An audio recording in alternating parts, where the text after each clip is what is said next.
กันว่าเป็นแนวใดให้เอื้อยเป็นแม่ให้น้องเป็นลูกเบิ่งสองไอ้น้องเป็นที่ยังกันเอาเป็นที่ยังปะเนี่ยนะเอื้อยเป็นที่ยังผมพาให้น้องผมพาให้น้องพาให้น้องหอมแก้มพ่อนะ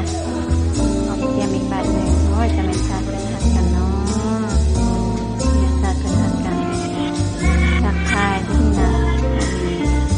ลอยน้องดีหูเลยเป็นเย็นใดๆแบบนี้เอาน้องนอนเดี๋ยวน้องนอนว่ะเอ้ยนอนดีๆได้สองไอ้น้องเนี่ย